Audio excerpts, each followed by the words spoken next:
te chi bai an bu ka cheu tun tuma hian school no pang Burma tangaron kal USA University kai tur te kom na kan mangdona abik takin thalai pual tila kan soi sual lowanga tin an mani hi Burma tangan eng level nge an ni ti te po soi achak om khop maya amara cha an mani ka zo tanga aren soi le tura ngai la tin tun tuma kan topic tur hi chu zero na lam te le foreign atangin USA ron kal du te tan eng chin nge ti nga yang te lo hriat poimo turang chi akan ngai zong zong kha karon soi chuk don ani ole chi bai ule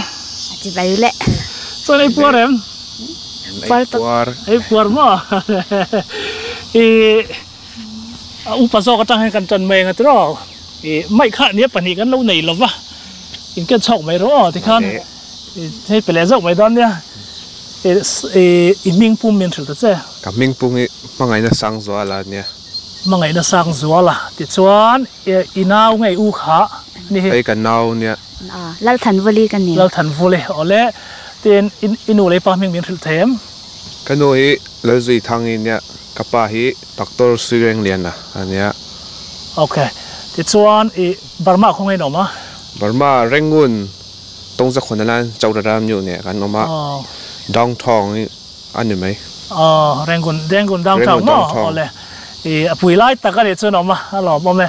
เดี๋ยวชวนอินอูนาวเจ้าเฮียนมีเนี่ยที่ตุนตัวไม่รองกันเลยเนี่ยอูนาวที่ปัจจุบันเนี่ยฝันในดอกตะกินไอ้กันอูนาววิซ่ากันหัวกันเรากันต่างไทยหล่อบ่เลยไหมที่ชวนRangoonที่สวยตากับชวนสร้างแต่ปุ๋ยน่าจะกินไม่ร้อนชักไม่ร้อนเสียจะสร้างแต่ก็ดูตอกพอดีละRangoonนี่อินเปียนคู่แรกเงินใส่เลยนะRangoonเท่านี้Rangoonอินเปียนเห็นไหมครับที่ชวน Rangoonอมสีมิโซจงอินเทียมตลอดตุกข้าบักกะเตียที่เราRangoonจังก็มิโซจงเทียมอะไรอย่างเงี้ยตั้มตักอมเตะจังสนเรียตามีตั้มตักตันเพชรทิลโอลนี่เราว่ามาเราจะอินไปมีอะไรว่ามิโซจงให้ตัวงั้นสิที่ต้องเบิร์ดเจ้าคลาสอินหลังตั้มเบิร์ดเจ้าอินากันดูเห็นมินสิตีระมิโซจงเรื่องก็เทียนกันจงกันบ่ซัมเมอร์เตไลจวนอาฮิกันไกเวียอาเซียดันชาดันเทียมตัวเห็นแบตเตอรี่น่ะกันสิระเจ้าตัวจนชาลเจ้าวันยังชาละเจ้าอีจวนอินช่วงให้มิโซจงชิมเป็นมังตีนั่นมั้งRangoonเอาจวนอินช่วงมิโซจงกันมังตั้มอินช่วงก็จวนเต็มเตะเห็นเนี่ยป้อนอินช่วงเองจงเห็นมันแล้วนี่แหละป้อนจนก็จงมังตั้มรอเอาเลยหล่อมเอาไหมตุนจุมาเฮียนให้college university รุ่นกรับตัวรุ่นกัลอินเนียที่เงี้ยคุยจังเงี้ยเสียแท่งเสียงกัลและสร้างเสียงเสียตัวเงี้ยอันสิอันตุรเจ้าเงี้ยนี่ฮะอันที่เงี้ยเรื่องรัวจากอินงมีโควิดเลยกันรำป่วยวังเฮียนสกุลกัลดานกันสกุลกัลนะเฮียRM โตเราลูกบาร์มาเฮียนจูวังเฮียนมี study abroad ที่กันไปเจอฝันในดอกตะกินให้ USA แล้วมาเฮียนกันนี่เฮียเราอมเลวะอันนี้เป็นมินอมปุยมินปล่อยปุยไทยโดนวังเฮียน USA เฮียนกันส่งมาสามอบิกตะกินอินเดียนาเฮียนสกุลแต่กันส่งไอ้สกุลพอกันหูเวทียวไหมกัน apply เวทียวข้ามีสกุลกัน apply กันเอ็นคันอันมาในสกุล official website เวลาเห็นอัน requirement นี่กันเอ็นขลายคันให้ English proficiency แต่ข้าเราง่ายวังอินTOEFL แต่กันซีร์มาสาอันกูน่าอิน so in apply โดนอะไรสิซีร์สอบปะเนี่ยมั้งเนี่ยให้กันทัดนี่กันซีร์เวมั้งถ้าขัดนี่ขัดเวลาอินทิเวทงาลไม่ได้มั้งเนี่ยกันโพสส่งโจคัน British Council English ใส่กันเราซีร์วังอิน English ชูเงี้ยคัดที่มินกันบวยวักเรามั้งกันเตะไล่ตั้งเฮียน Emmanuel Baptist Church ที่เฮียนกันอินคอมเสีย English service English service เนี่ย Sunday school พอฮีขัดไล่ตั้งกัน English ชูกันเทียมเวเจละ British Council เตะอันนี้เสียที่เฮียนซัมมาร์เทียนกันใกล้ที่น่าวังอินซับต้องลำเลยซับต้องลำให้จูบวยนะกันไหนวักละอะไรข้าซอกเป็นบวยแล้วถูกแล้วเนี่ยมั้งเนี่ย tin ngoi te i soita ka Paul so mi soita ka Paul so ma khan tu nge distinction a pass thadeu kha kanau hi alo all din apasia all di ti chu subject kimin subject kimin subject ang zat ngai nei subject perukanya kai perukin matrika chuan all di ka hmuwa kai ma hian wow ka u hi 4D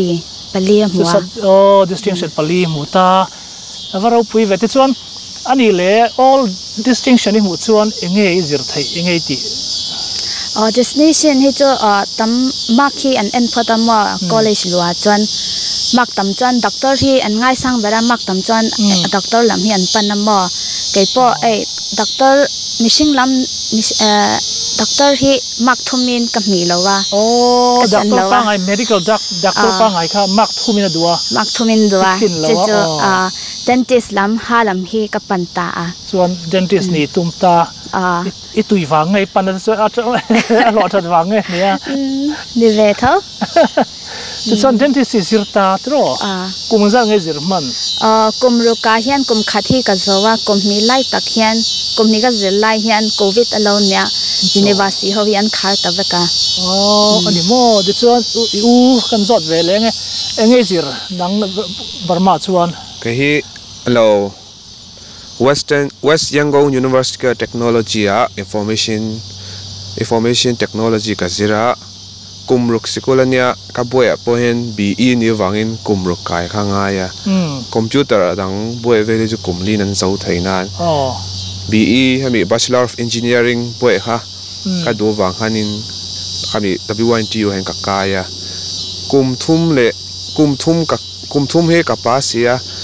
ka result ve to po athavek angani mai ka kumli kaila hian covid wangin kan chol de ya kan sikul vel hi lai tang ka chol char kami covid le sipai mi kan ram boina wang hi chen kan sik kala chol shi ani mai ani mo te chuan in pass anita inting application in lawa khan how takem sum le pai te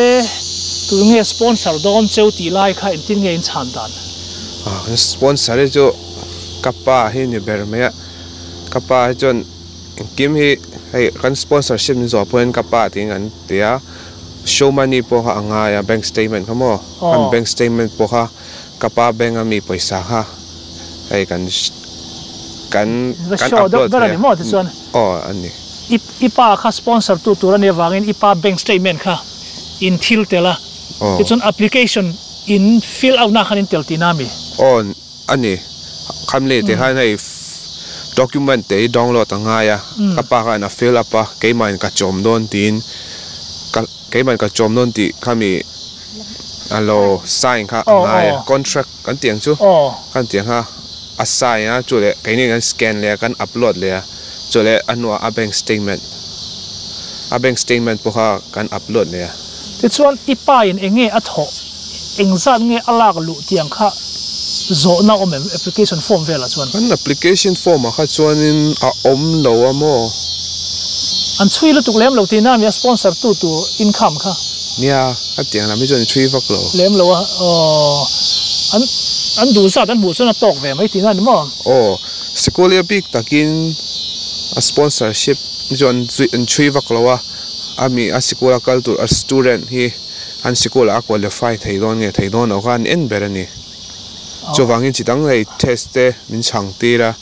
ami US kan theng nu point test pani hi kan chang le ya kami zir khan karin ber chu kami kai mani an school a hian kan kai thenge theidon no ti ha admin test beranin ka she ti chuan US kha la thleng lawng Burma lom reng application khai ka boro kha za du che kala ne ti chuan in du in kal du na sikul kha in zong phota ti ro ti chuan application kha in apply ta in du na kha in apply sikul ang zar nge apply sikul hi kai chu pathum college pakhat nen pali nyang chu sikul pali ka apply ya min accept veka sikul panin scholarship min pe a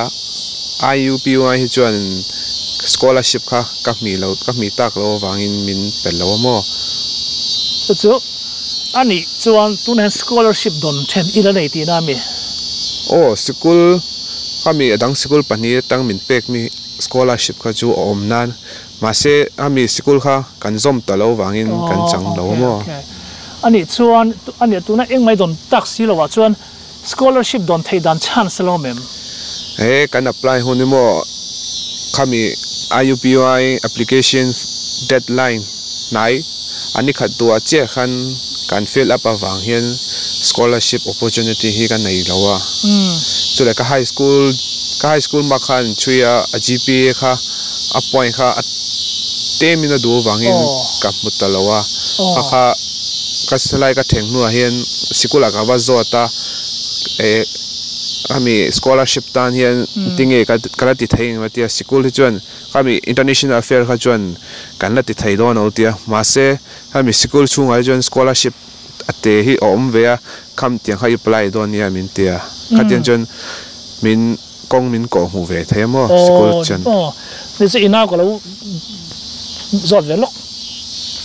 I scholarship nang I dong nem dong nge en lo ka high school ma kan en mo khata han an ma ke ni po del tor kha nge February khan an khar ton tia chu wan ke ni po eng ma an del lo hetan kan shawa man ni hian acceptance letter hi min lo thona khata khan scholarship kam hu tin min lo tia an lom to ga lom su ti mo so imak athat imak pu kha athata wangin scholarship heta tang lo pe top cheti na nim and lo matriculation examination and tia mo polson hi Burma as kami sarkar sikula imak khamin en ani chu sia nei hle ti na ni mo ni chuan an mani hian GPA ne hian ange an mani an tot an khang an calculate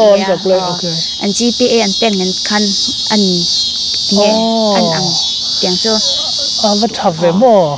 ani chuan to fel vela te mark kha kan nei tama somkwa kan ka hmuwa an tiang vel an ena khan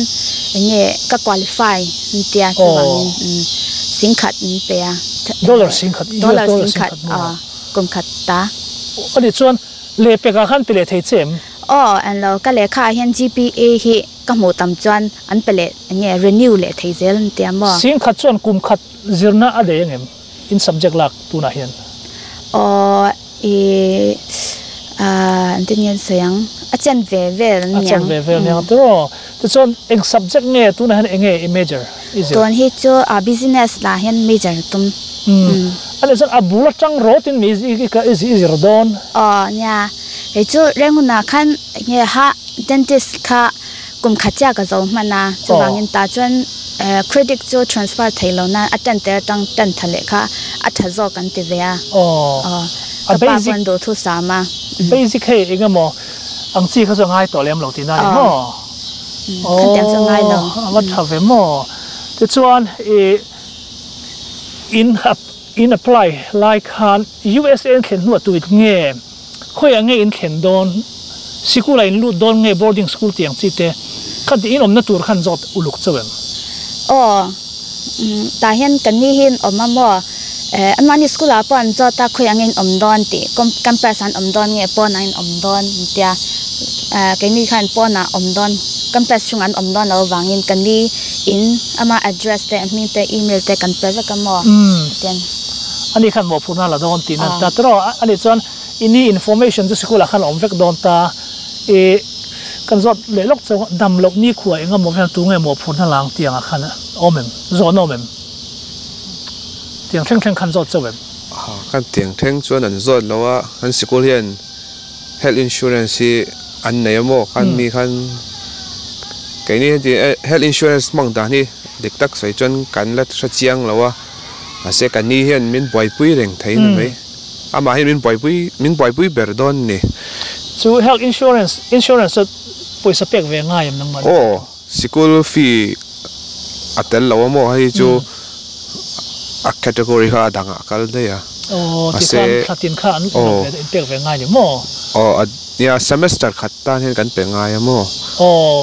ti chon tinge driving license ang chi te heta hian in apply ve thenge tinge in kaldan tu tun hi ke hian renguna hian license hi kalau na ya hami license hi mania BMW kan kal khan keima license hi kapang halaya kum khat kapang theitin công mình còn mua vàng này RM viawa sau cái này nó bom mồi oh cái pom bạc kan tel to international driving license han nimya loin khadian min pom thei jo cái bo kan voi khar siat na nya thì chuan insurance ilak chuan i khal mấy thế à oh kani ne kani noi tang hen insurance kala rem chang rem chang do ani chuan ani tu na hian i school sin chan toem hai makar thota na hian makar tang ani chuan motor khai khal hal thei don nge tin nge kalin tu ma motor ni chu khali ka hlau vak lo na kani hian ai kong vel yin sik ai ami traffic rule vel hi atin te kan seng an en vel masala tiamo jam ro pui sa tro ya reng ko nang chelo mai thaya ani chan bus nen kalin tum tina ni mo in tin kal don bus chu khoya nge har sa lo em mia kan ton kan omna apartment ma hian bus stop hi oma a convenient nu tok school theng chon na theng lo nan school a po hian school campus chunga hian bus yo om le a khami khalai school chunga bus le pona bus stop a khan ading ve le a haten enge kan kalna nga chung ve re ni chun hun man re nga em bus ve la nga chung ne na chuan chung nen khan vai khachu kan kal china darkar khachu are akal lam rung da darkar khatro holam nen chuan ani ve darkar ni tro tlem chuan chan ve le fa chu kan mu theng chan bus ne hen kan commute kan ron ni chan license insurance wen ti fel wat thei don chu tro ti chan man nang mani khalang ate in una hian in kalji don ti na ni mo ani chuan sangte enge zir kha enge zir tu ma tuni cyber security la mi zer ka tuma itui song nge ni nia computer hi rengun han kalau zer chat to wangin lam hi zui ka tuma asa computer pon chi dang dang hi lo oma ke hi chu hai computer vel design ti lam hi ka tui wak lo wangin back end lam hi ka tuma chu wangin cyber security lam hi kan tiang chei moi vel kha om lo wangin kala ve ni mai wal to ve mo ti chuan iu phurem sap tong te engeng ma zirna ai nang don si lawa engei hu phur ruk de nia tun foreign ra ba hian ka vai khat zerna ni dona ani po ai te kan seng kan phur ve chang chon kan hlau ve do mo an tiang hian ka vai khat first time interact tur khania ka mer shet ngai lo to ni jo zwal zo ka sap te dang ram mi te khan ni don se mo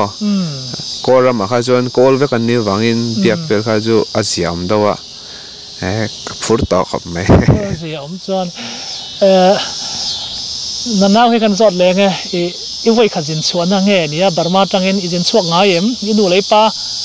noi ali rami la kho saka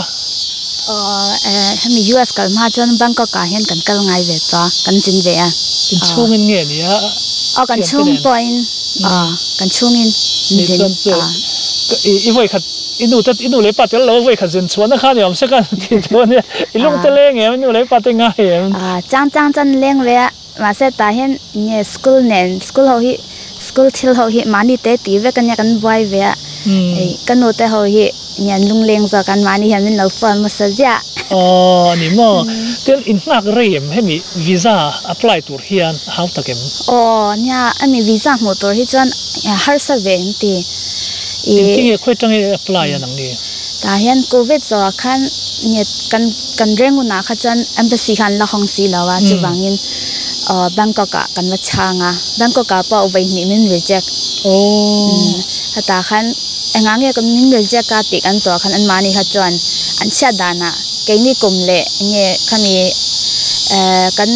kan apply mi wai kha ama sabar kan apply mi kha chu community college IV community college nya khami nen kan kum nen kan je to nen an mil cha lo ta chu wangin university shao zok ro university apply zok ro tia chu wangin renguna embassy lo hong ta ka khan hami IUPU ai nen hian kan apply kha an man hian an lo approve zo ni mo anh ấy chọn sang tệ rồi các cần dọn lên lúc này em mà scholarship hay mà cái đông xí là vậy em tiếng em nó thọ thầy đàn thế có ngõ mềm school lâu bằng này chung hiền cái này school là hiền campus lâu giàu vàng hiền on campus job hi lâu về nữa là lại tăng hiền mà mình school hi thắc các cal mà sang thì đàn về akal zir đàn về thì các xét hiểm tổ chọn các apply các tum về lo hi chu tam lo ma se ami on campus kan thok hi chon social hi kan deal thai min ti pui thai nga social kan nei kha chon Indiana puhian thil ti vel hi RM don mo tun hi ya pon kan chua hian kan passport hi keng reng nga ya alien sia be kala thun mai line bo kha lom le sia mo social hi kan ngak peren ni mai tik social security card in nei kha chuan mo security kha ol sa banga te chuan green card apply po ho olam ti tro khami tu kha chuan hemi green card ti chai chu mo kan la sha chia lo adi ti chuan ke ni hi lekha lam chia hi kan la focus awangin green card ti ve chu ke ni poi hunrem chang ong chuan ke ni po kan zong ve chinang chu kan ti mo chu na scholarship dong ve si lo nai tho chuan lo phai chuan fee man kha to don rak rak se ipa ron thon mai nga nge helai ini indil mai don nge nia kapa hian he sikuli kai zok lo min tir wangin ke point ka soi thina a tolu tu kania kapa ei nai te kan ram hi a poisa man hi atak zela wangin adanga kai ma sang ka ti point a du lo a mi sikula tang hian tan ma sakwa ti wangin ke po kanial thei to lo ka kai ve top no me tu chu han zir chuak ta ula enge nia I giờ xuân xong lại nghe bây giờ đang mà đi dream hi nghe anh level nghe nín tụ ba pathian za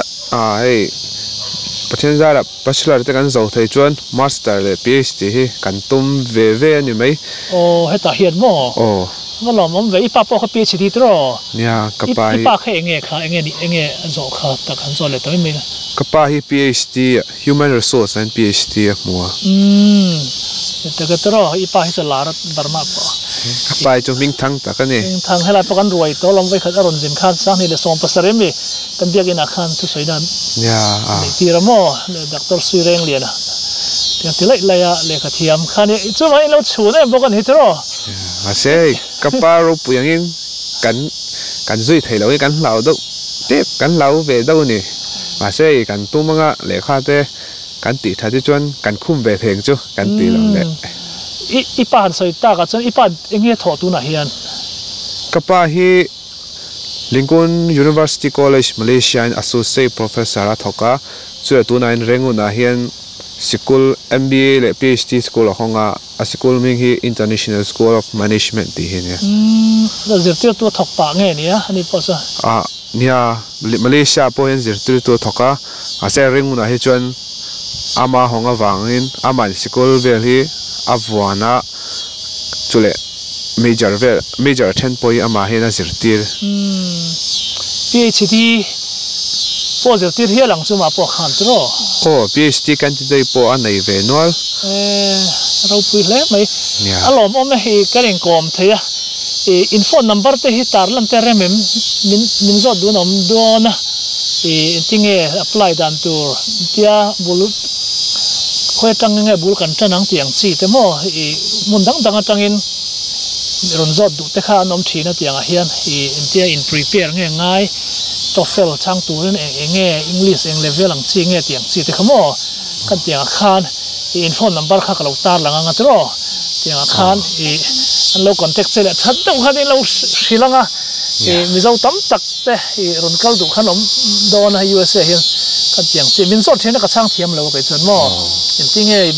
embassy intia buai pui tur nge tiang chi te kha nia wang khan that tak en min lo fia te chon a lok via wang tu na kan video en tu te zong song hian lok nan chang do nang ma ni wangin tam tak kha ho ken na an chang thei ani han bel cha du te nem enge soi du te nem nei san lo nan Burma tang USA lekha lozir tu tak tak helaya tinge an ministry te an improve tu ni chuan ke ni pona thei topin tan pui chu kan kan tum thei reng ani ti ha ka shil du poka ro pui nia chule lai mi hei USA piang ke mani ang rol te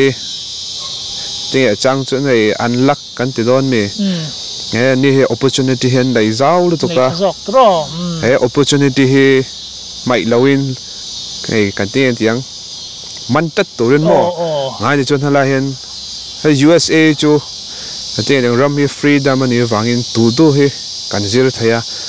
du to ken kan kai sang the wangin ami kan hun nei chung la hen lekha hi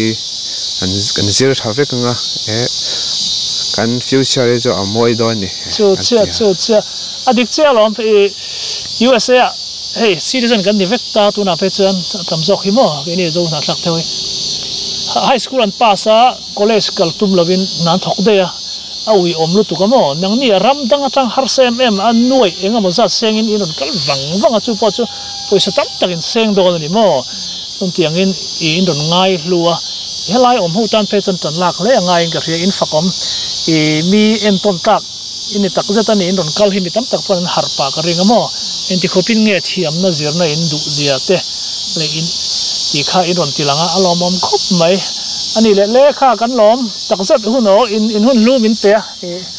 pan mal som che ro sen zen zela amen amen